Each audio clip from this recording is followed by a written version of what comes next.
آج ہم سے کہ یہ صدمہ کتنا عظیم ہے، مر جائے جس کا باپ وہ امت یتیم ہے۔ السلام علیکم ورحمۃ اللہ وبرکاتہ۔ میں ہوں آپ کا ہوسٹ راؤ ناصر علی جہانگیر، اور آپ دیکھ رہے ہیں روزانہ کی طرح ہماری یہ ایمان افروز نشریات عطائے رمضان۔ ناظرین کرام، آج کا دن، آج کا یہ وقت اور یہ گھڑیاں پوری امت مسلمہ کے لیے ایک اتنا بڑا سانیہ ہے کہ جس کی تلافی قیامت تک کے انسان کبھی کر نہیں پائیں گے۔ آج 21 رمضان المبارک کی ایمان افروز گھڑیوں میں جس ہستی اور جس شخصیت کے بارے میں ہم آج یہاں بیٹھے ہیں، خدا کی قسم اگر ان کا ذکر نہ کیا جائے تو اسلام کی تاریخ ہی مکمل نہیں ہوگی۔ وہ ہستی کہ جس ہستی کو شیر خدا کہا گیا، وہ ہستی جس ہستی سے آج بھی خیبر کانپ جاتا ہے، وہ ہستی کہ جس کا ذکر مومنین اور منافقین میں فرق کرتا ہو۔ ناظرین کرام، جی بالکل وہی ہستی حضرت سیدنا علی المرتضیٰ شیر خدا کرم اللہ وجہ الکریم کی ہستی 21 رمضان المبارک آپ کی شہادت کا دن۔ ناظرین کرام، کہ آپ اپنے گھر سے مسجد کے لیے روانہ ہوئے، اور ذرا ایک لمحے کے لیے تصور کیجئے کہ جب ہم تاریخ کے یہ ورق الٹتے ہیں اور تاریخ میں جا کے دیکھتے ہیں تو خدا کی قسم کلیجہ منہ کو آ جاتا ہے کہ جتنی مظلومانہ شہادت اہل بیت کی اور اہل بیت کے اس سرخیل کی، حضرت علی کرم اللہ وجہ الکریم کی ہے، ناظرین کرام، وہ پورے وجود کو لرزا دیتی ہے کہ مولا علی شیر خدا کی وہ ہستی کہ جو ایک دستے مبارک سے پورے خیبر کو اکھاڑ دے، لیکن مسلمانوں کی آپس کی ریشہ دمالیوں اور بالخصوص منافقین کی جو منافقت تھی، ناظرین کرام، وہ اپنے عروج پہ تھی، کیونکہ شام کے اندر جو ہے وہ ایک نئی حکومت بن چکی تھی، اور ادھر کوفہ میں جو ہے گفتگو ہو رہی تھی، اور خوارج، ناظرین کرام، آج اس بات کو ہم اپنے اس پلیٹ فارم سے آپ تک پہنچا رہے ہیں کہ ہمیشہ جو ہے ہمارے یہاں ہوتا یہی ہے کہ ہم لگی لپٹی باتیں کرتے ہیں اور حقیقت بیان کرنے سے ہمیشہ کتراتے ہیں۔ حقیقت یہ ہے ناظرین کرام، جس حقیقت کو مسلمہ تاریخ مانتی ہے، ناظرین کرام، کہ یہ جو پوری امت میں آج نفرت ہے، پوری امت کے اندر جو آج ایک بیج بویا گیا ہے، یہ خوارج نے بویا، ناظرین کرام، اور یہ وہی خوارج تھے جنہوں نے مولا علی شیر خدا پر نہ صرف حملہ کیا بلکہ قیامت تک کے لیے امت کے اندر یہ ایسا نفرت کا بیج بویا، ناظرین کرام، کہ قیامت تک اب یہ بیج ختم نہیں ہو سکتا۔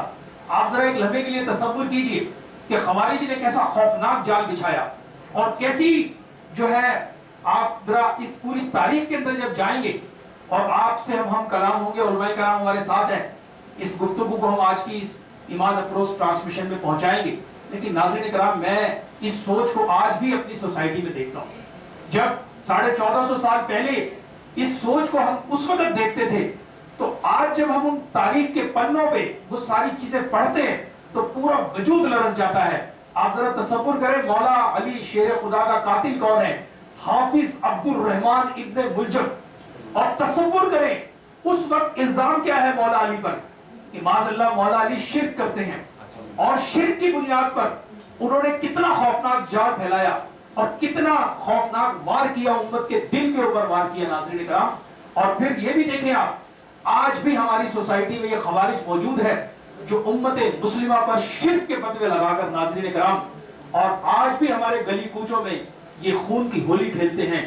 یعنی ایسا نہیں ہے کہ یہ بس اس زمانے میں تاریخ ہو گئی اور اس زمانے کے اندر ان کا وجود نہیں ہے۔ آج بھی ناظرین کرام یہ سوچ اور یہ تصور اور یہ فرعونیت ہم اپنی سوسائٹیوں میں بعض اوقات یہ مناظر ہمارے سامنے ایسے آ جاتے ہیں، اور میں دیکھتا ہوں کہ اس وقت کا خوارج اور آج کے خوارج کی جو سوچ اور فکر ہے وہ، ناظرین کرام، ایک ہی جیسی ہے کہ جب وہ شرک کا فتویٰ لگا دیں، اور شرک کا فتویٰ بھی کس پر لگا رہے ہیں؟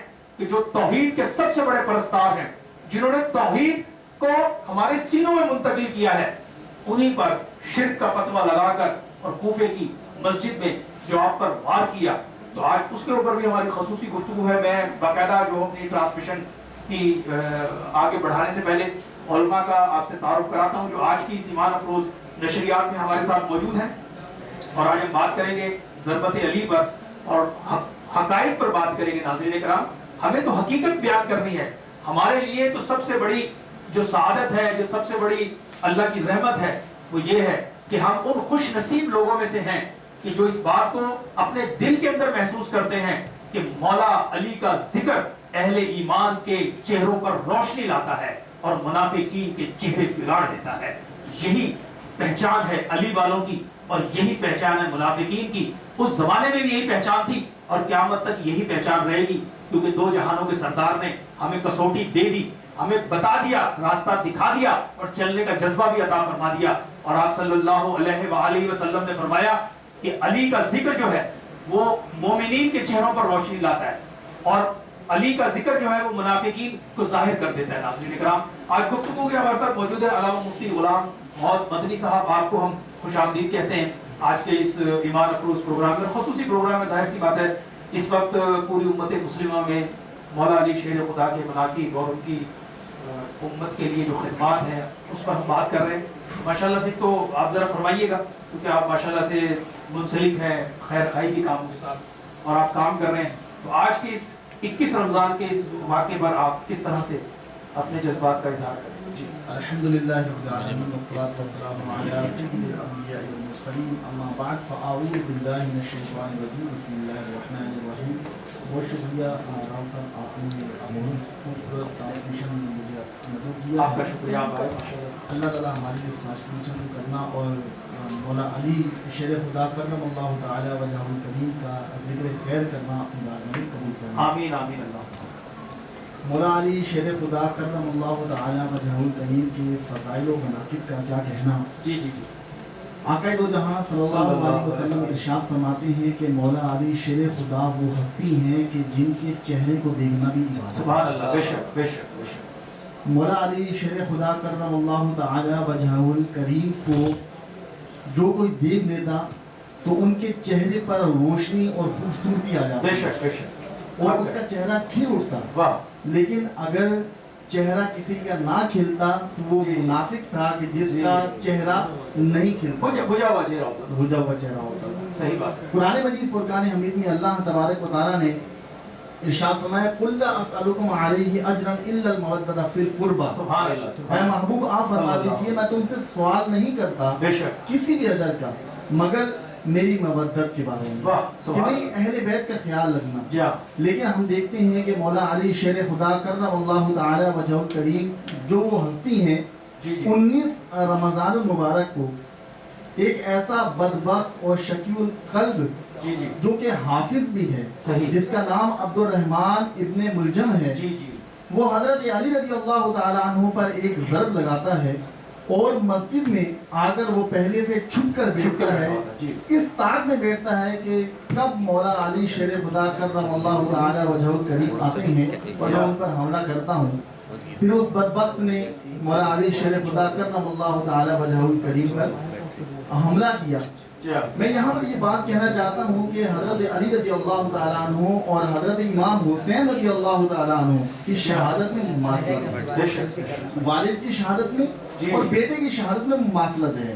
حضرت علی کی شہادت بھی ہوتی ہے تو سجدے کی حالت میں, اور حضرت امام حسین کی بھی شہادت ہوتی ہے تو سجدے کی حالت میں. اللہ اکبر اللہ اکبر. یہ وہ گھرانہ ہے کہ جس پر ظلم و ستم بہت زیادہ توڑا گیا اور بہت زیادہ ظلم و ستم ڈھائے گئے. یہ ایسا گھرانہ ہے کہ جس گھرانے کو نبی پاک علیہ السلام سے ایک قرب حاصل ہے. آپ قریبی نبی پاک علیہ السلام کے قریبی یہ رشتہ دار ہیں. حضرت علی رضی اللہ تعالیٰ عنہ وہ ہستی ہیں کہ جن کے عقد میں سلطان دو جہاں صلی اللہ علیہ وسلم کی بیٹی حضرت فاطمہ الزہرا رضی اللہ تعالی عنہا آئی ہیں, اور وہ حضرت فاطمہ الزہرا رضی اللہ تعالی عنہا کہ جو جنت کی تمام عورتوں کے سردار ہیں, اور ان کے بچے وہ بچے ہیں کہ جو جنت کے تمام نوجوانوں کے سردار ہیں. دیکھیں نا, اس گھرانے جیسی مثال تو روئے زمین پر کوئی مورخ نہیں پیش کر سکتا کہ خوش بختی کے اندر اور اللہ سبحانہ و تعالیٰ کے فضل کے اندر ایک لمحے کے لیے ہم دیکھیں تو ادھر جو ہے وہ خاتون جنت تمام جتنی خواتین ہیں ان کی سردار ہیں, ادھر بیٹے جنتی نوجوانوں کے سردار ہیں, اور خود جو ہے نبی پاک صلی اللہ علیہ وآلہ وسلم ہم سب کے سب انبیاء کے سردار ہیں. اور پھر خود مولا علی شیر خدا حضرت علی کرم اللہ وجہ الکریم کی اگر ہم صفات اور ان کی جو خدمات ہیں اسلام کے لیے تو ایک چیز میں یہاں آپ سے جاننا چاہوں گا، کیونکہ عبد الرحمن ابن ملجم کے بارے میں پڑھ رہا تھا کہ مولا علی جانتے تھے کہ یہ جو ہے اس کام میں آگے آئے گا اور یہ اس کے ذریعے سے مجھے اللہ سبحانہ و تعالیٰ کی بارگاہ میں جانا ہے، لیکن میں یہاں دیکھتا یہ ہوں کہ مولا علی شیر خدا سے جب کہا جا رہا ہے، جب یہ آیا تو قریبی ساتھیوں نے کہا کہ یا امیر المومنین یہ ابن ملجم آیا ہوا ہے، تو آپ ذرا اس سے ذرا بچ کے رہیے گا. تو آپ نے فرمایا کہ میں جانتا ہوں کہ یہ میرا قاتل ہے اور میں اس بات کو بھی جانتا ہوں کہ یہ اس میں کامیاب بھی ہوگا، لیکن وہ کہنے لگے کہ نہیں آپ کچھ احتیاط کر لیں، آپ کچھ کریں. انہوں نے فرمایا تم میری اور اللہ کی ملاقات کے اندر تم کیوں رکاوٹ ڈالنا چاہتے ہو؟ اب ذرا تصور کریں کہ یہاں دنیا کی زندگی میں موت کا ذرا سا بھی تصور آ جائے تو پورا وجود لرز جاتا ہے، لیکن مولا علی شیر خدا کا اطمینان اور یقین اور ان کی منزل کس مقام پر تھی کہ قاتل سامنے ہے، لیکن اس کے باوجود آپ یہ فرما رہے ہیں کہ میری اور اللہ کے درمیان ملاقات میں تم کیوں رکاوٹ بن رہے ہو؟ اور پھر نہ صرف قاتل کے لیے آپ ذرا دیکھیں کہ قاتل کتنا شکی القلب ہے کہ جب وہ وار کرتا ہے آپ کے اوپر، اور وار کرنے کے بعد جب وہ اس وار میں کامیاب ہوتا ہے، آپ کے جو سر مبارک کے اندر اس کی تلوار اندر تک چلی جاتی ہے، تو اس وقت فوری طور پہ کوئی پٹی وغیرہ کر رہے ہوتے ہیں، تو اس وقت یہ دیکھیں کتنی بات ہے کہ وہ اس وقت کھڑے ہو کر یہ کہتا ہے کہ جتنی مرضی پٹیاں کر لو اب یہ بچنے والے نہیں ہیں. آپ ذرا تصور کریں اس وقت کتنے بڑے حلم والا، کتنے بڑے صبر والا شخص ہوتا تو وہ کہتا کہ اس کی گردن اتار دو، لیکن اس وقت بھی مولا علی فرما رہے ہیں کہ اس کو اچھا بستر دو، اس کو گرم کھانا دو، اور اس کو اس وقت تک کچھ نہیں کہنا جب تک میں کام صرف.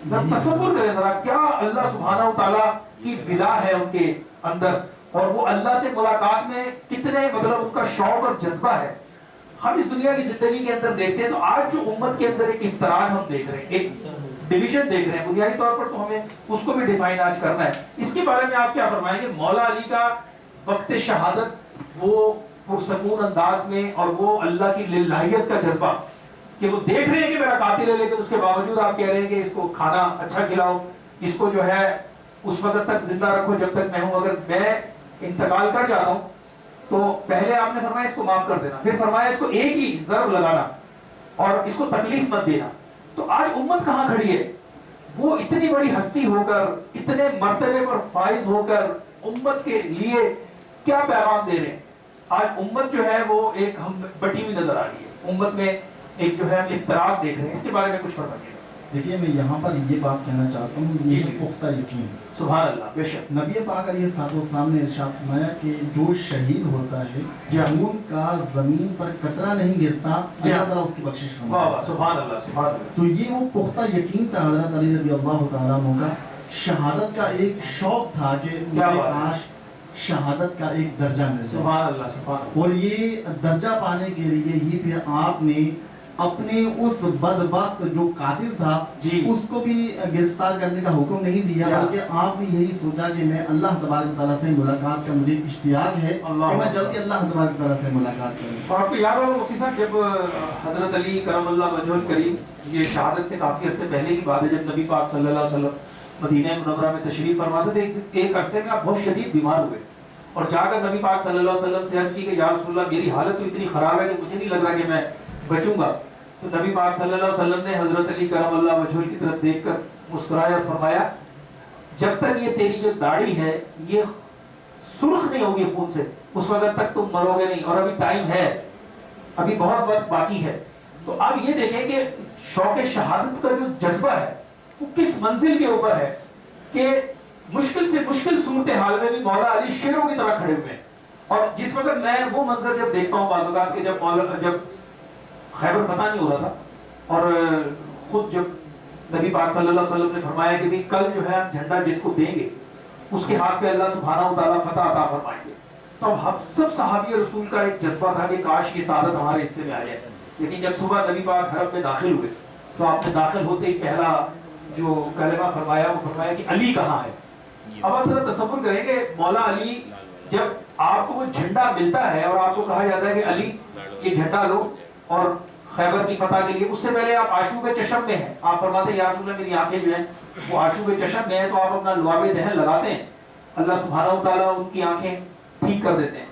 لیکن میں یہاں ان کا جو سب سے بڑی چیز جو میں آپ سے جاننا چاہ رہا ہوں اور ہمارے ناظرین تک جائے کہ آپ ان کا یقین دیکھیں، یقین کی کس منزل پر مولا علی موجود ہے کہ جھنڈا ملنے کے بعد رسول اکرم کی زبان مبارک سے یہ سننے کے بعد کہ یہ جھنڈا جس کو ملے گا اس کے ہاتھ پہ فتح ہے، آپ نے یہ بھی نہیں دیکھا کہ پیچھے اسلامی لشکر آ رہا ہے کہ نہیں آ رہا، آپ نے جھنڈا اٹھایا، گھوڑے پہ آپ بیٹھے اور چل پڑے، کیونکہ یقین تھا، یقین کامل تھا کہ فتح جو ہے وہ 100% مجھے اللہ سبحانہ و تعالیٰ عطا فرمائیں گے، کیونکہ دو جہانوں کے سردار نے بشارت دے دی ہے۔ اور پھر آپ دیکھیں کہ اس مقام پر پہنچ کے جس طریقے سے خیبر کو اکھاڑنا اپنے دستے مبارک سے، اور پھر اندر کتنی بڑی خندق تھی جس کے اندر آگ بھری ہوئی تھی، انہوں نے یہودیوں نے پھر اس پورے دروازے کو اپنے دستے مبارک پہ رکھ کے اس خندق کے اوپر پل بنا دینا۔ تو یہ وہ چیزیں ہیں جو عام آدمی کے آج کے دماغ میں آتی نہیں، وہ کہتے ہیں کہ یہ کیا باتیں ہیں، لیکن اہل ایمان تو چونکہ اسی بات پر یقین رکھتے ہیں کہ جو اللہ اور اس کے رسول نے فرما دیا اور جو ہمیں وہاں سے مل گیا وہی حق ہے۔ تو بنیادی طور پر آج جو امت اس وقت افتراق کا شکار ہے، اور شہادت علی سے ہم کیا پیغام دے سکتے ہیں اپنے ناظرین کو؟ دیکھیں حضرت علی رضی اللہ تعالیٰ عنہ کو جو یہ مرتبہ ملا ہے، جی یہ آپ کی جو شہادت ہوئی ہے، ہم اس سے ایک تو سبق حاصل کر سکتے ہیں کہ کبھی بھی ہم کسی بھی ایسے شخص کہ جو حق پر نہ ہو، جی جو باطل پر ہو، اس کے سامنے جھکے نہیں، بے شک، کیونکہ حق حق ہوتا ہے، باطل باطل ہوتا ہے، اور حق جو ہے وہ ہمیشہ کے لیے ہوتا ہے، باطل مٹنے کے لیے ہوتا ایسا ہی ہے، بالکل۔ حضرت علی رضی اللہ تعالیٰ عنہ ہمیشہ حق کے لیے کھڑے رہے، بے شک، اور باطل کے سامنے جھکے نہیں، بلکہ باطل کا قلع کما کیا۔ حضرت علی رضی اللہ تعالیٰ عنہ نے خیبر کے موقع پر جو دروازہ حضرت علی رضی اللہ تعالیٰ عنہ نے اپنے ایک ہاتھ سے اٹھا کر سائڈ پہ پھینک دیا، صحابہ کرام کہتے ہیں کہ ہم 40 صحابہ مل کر اس دروازے کو ہٹانے کی کوشش کرتے ہیں، وہ دروازہ اتنا وزنی ہے کہ وہ ذرا سا بھی وہ سائڈ میں نہیں ہوتا۔ تو یہاں سے اندازہ کیجئے کہ حضرت علی رضی اللہ عنہ کی شجاعت کتنی تھی، تو یہ اللہ تبارک و تعالیٰ نے ان نفوس قدسیہ کو عطا فرمایا۔ بے شک ناظرین کرام، یہ آج کی ہماری خصوصی نشریات ہے اور ہم اس میں مزید گفتگو کریں گے۔ اس وقت ہمارے ساتھ موجود ہے ماشاءاللہ، بہت خوبصورت پڑھتے ہیں، ہماری آج غزل کا حصہ ہے جناب بدر منیر قادری صاحب، ہم جو ہے وہ کلام سنتے ہیں ماشاءاللہ سے۔ جی بدر منیر قادری صاحب، ماشاءاللہ۔ ساڈا مولا علی نال پیارے جیڑا جنت دا سردارے، ساڈا مولا علی نال پیارے جیڑا جنت دا سردارے، جیڑا ڈبیاں بیڑیاں تارے، ساڈا پیر علی ہے، ساڈا پیر علی ہے، ساڈا پیر علی ہے، جیدا ویر نبی ہے۔ جیڑا مولا علی نال بغض رکھے او بندہ نہیں شیطانے، او جنت نہیں کد جا سکدا، او دوزخ دا سامانے۔ جیڑا مولا علی نال بغض رکھے او بندہ نہیں شیطانے، او جنت نہیں کد جا سکدا، او دوزخ دا سامانے، او دوزخ دا سامانے۔ میری گل دا کر اعتبارے، علی جنت دا سردارے، جیڑا ڈبیاں بیڑیاں تارے، ساڈا پیر علی ہے، ساڈا پیر علی ہے، ساڈا پیر علی ہے، جیدا ویر نبی ہے۔ علی آیا اے وچ کعبے دے ونج پاک نبی نے چایا، نال کیتی زیارت چہرے دے، نال پڑھ کے قرآن سنایا۔ علی آیا اے وچ کعبے دے، علی آیا اے وچ کعبے دے، علی آیا اے وچ کعبے دے، علی آیا اے وچ کعبے دے۔ علی نال بغض رکھے ایویں تو نکمیا، علی نال بغض رکھے ایویں تو نکمیا، اوتھے تیرا حج ہووے جتھے علی جمیا۔ علی آیا اے وچ کعبے دے ونج پاک نبی نے چایا، نال کیتی زیارت چہرے دے، نال پڑھ کے قرآن سنایا، نال پڑھ کے قرآن سنایا۔ علی دکھیاں دا غم خارے، جیڑا ڈبیاں بیڑیاں تارے، جیڑا ڈبیاں بیڑیاں تارے، ساڈا پیر علی ہے، ساڈا پیر علی ہے، ساڈا پیر علی ہے، ساڈا پیر علی ہے، اور ساڈا مولا علی نال پیارے، ساڈا مولا علی نال پیارے، جیڑا جنت دا سردارے، جیڑا ڈبیاں بیڑیاں تارے، ساڈا پیر علی ہے، ساڈا پیر علی ہے، ساڈا پیر علی ہے، جیدا ویر نبی ہے۔ اللہ اکبر اللہ اکبر۔ یقینی طور پہ تمام زبانیں ناظرین کرام پاکستان کی خوبصورت زبانیں ہیں، پنجابی کلام، اور میں تو ہمیشہ کہتا ہوں کہ پاکستان میں بولی جانے والی ساری زبانیں میٹھی ہیں، چاہے وہ سندھی ہو، پنجابی ہو، پشتو ہو، براہوی ہو، میمنی ہو، یعنی آپ جس زبان کو بھی ذکر کریں اس زبان کے اندر جو ہے ایک الگ ہی چاشنی ہے، ایک الگ ہی راحت ہے، ایک الگ ہی چین ہے۔ اللہ ہماری اس پاک سرزمین کو شاد و آباد رکھے اور ہم پہ اپنا خاص فضل و کرم فرمائے۔ آج ہم بات کر رہے ہیں ضربت علی پر، اور اس وقت پروگرام میں ایک مختصر سا وقفہ ہے، وقفے کے بعد دوبارہ حاضر ہوتے ہیں۔ دیکھتے رہیے ایمان افروز نشریات، عطائے رمضان ود راؤ ناصر۔ عطائے رمضان، عطائے رمضان۔